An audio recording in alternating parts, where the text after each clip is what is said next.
माननीय सदस्य श्री कपिल सिब्बल जी। Thank you very much अध्यक्ष महोदय कि आपने मुझे मौका दिया इस चर्चा में भाग लेने का।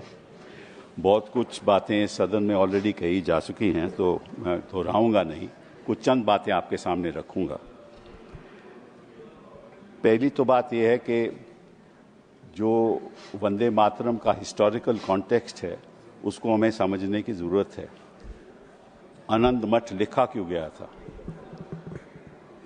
और इसके पीछे जो कॉन्टेक्स्ट है वो ये है कि 1770 में बंगाल में फैमिन हुआ, और जब फैमिन हुआ 1770 में तो निश्चित रूप से जो खाद्यान्न था वो किसानों के लिए उनको मिलना चाहिए था, लेकिन वो मिला नहीं। और जो कॉलोनियल सरकार थी उन्होंने वो खाद्यान्न खुद अपने ट्रूप्स के लिए भेज दिया, और जो होर्डर्स थे वो अपनी खाद्यान्न को होर्ड करने लगे, प्राइसेस बढ़ गई, तो 10 million people in Bengal died in the famine. That is the context in which Anand Math was written.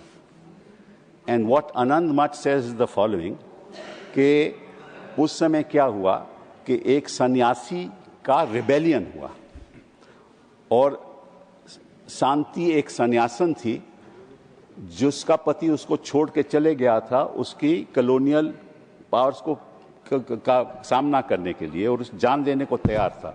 तो शांति एक औरत थी जिसने अपने भेष बदला, और एक आदमी के पुरुष का भेष लेकर वो अपने हस्बैंड को ढूंढने गई।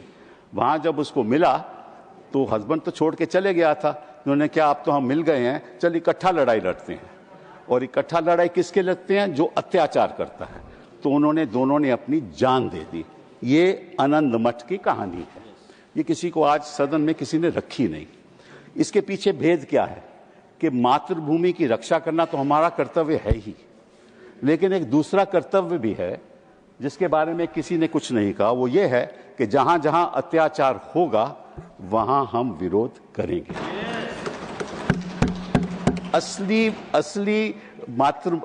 आनंद मठ का मतलब ये है, कोई भी अत्याचारी हो, जो अत्याचारी है वो तो वंदे मातरम की बात नहीं कर सकता। जिसके खिलाफ अत्याचार हो वही वंदे मातरम की बात करेगा। सही है, बात तो यही है ना, ठीक है ना, चाहे वो कहीं भी हो। और मैं आपको एक और बात बताऊं, बड़ी इंटरेस्टिंग बात है कि एक अंग्रेज था हेनरी क्रेक, 1937 में उसने ये बोला, जो हमारे स्वतंत्र सेनानी थे उनके बारे में ये बोला, बोले Vande Mataram has been literally the war cry of the terrorists. क्या मतलब था कि जो वहां लड़ाई लड़ रहे थे कॉलोनियल पावर के खिलाफ, उनको टेररिस्ट बुलाया गया। क्यों बुलाया गया? क्योंकि वो अपने हकों के लिए लड़ रहे थे, इसीलिए बुलाया गया ना। तो आजकल के जो हमारे छात्र हैं वो टेररिस्ट हो गए हैं, हमारे जर्नलिस्ट हैं वो टेररिस्ट हो गए हैं, उनके खिलाफ यूएपीए ये चीजें लग रही हैं ना। तो उनकी लड़ाई कौन लड़ेगा? सत्ता पक्ष के लोग तो लड़ नहीं सकते। तो जो अचंभे की बात यह है कि ये वंदे मातरम की बात करते हैं जब हमें वंदे मातरम की बात करनी चाहिए। वंदे मातरम तो हमें चिल्लाना चाहिए ना। इनका क्या हक है? ये तो अत्याचार रोज करते हैं, जनता के ऊपर रोज करते हैं ये अत्याचार, इनका क्या हक है?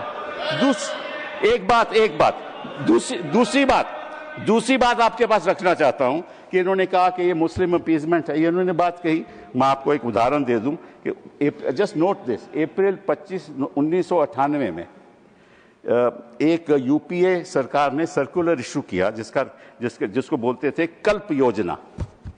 एक सर्कुलर इशू हुआ था, उसके बारे में ये कहा गया कि हर स्कूल में, हर गवर्नमेंट एडेड स्कूल में ये गाना गाया जाएगा, वंदे मातरम। वाजपेयी जी प्रधानमंत्री थे, वहां बड़ा बवाल हो गया और वहां बच्चों को स्कूल से बाहर कर दिया। तो वाजपेयी जी को जब नवंबर में वो उत्तर प्रदेश गए तो पता चला ये क्या हो रहा है। तो उन्होंने दिसंबर 3-4 में मीटिंग बुलाई और ये सर्कुलर वापस लिया गया। ये इतिहास की बात है। उस समय कोई मुस्लिम अपीजमेंट नहीं थी। वाजपेयी जी ने समझा कि हम विवाद की राजनीति नहीं करना चाहते, और उस समय मालूम जो मंत्री था, जो बेसिक एजुकेशन का मंत्री था, वो रविंद्र शुक्ला था। तो मैं आपको उसका नाम भी दे देते हूं कि इसका क्या मतलब है।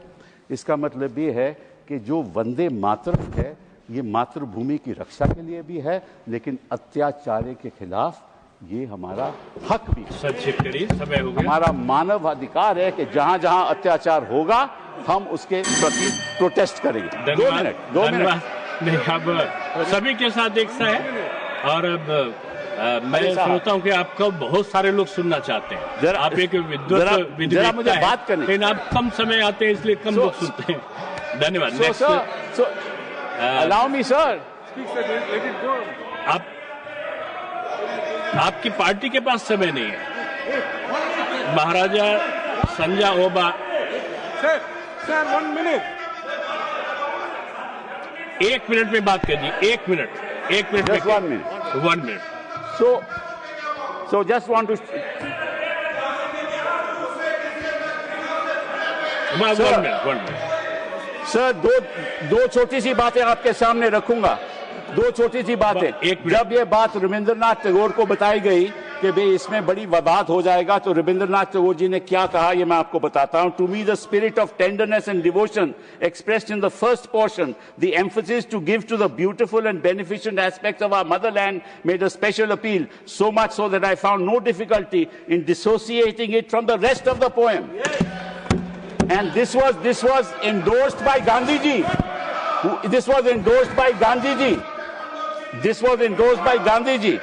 He said this was endorsed by Gandhi ji, and Gandhi ji said it is an anti-imperialist cry. It had never meant to me that it was a Hindu song or meant only for Hindus. This is what Gandhi ji said, and he said these are evil days that have come in this country. So the point is, sir, the point is just one sentence, sir. One sentence. This was a movement against the partition of Bengal. Now you are partitioning the minds of this country. आप बोलिए।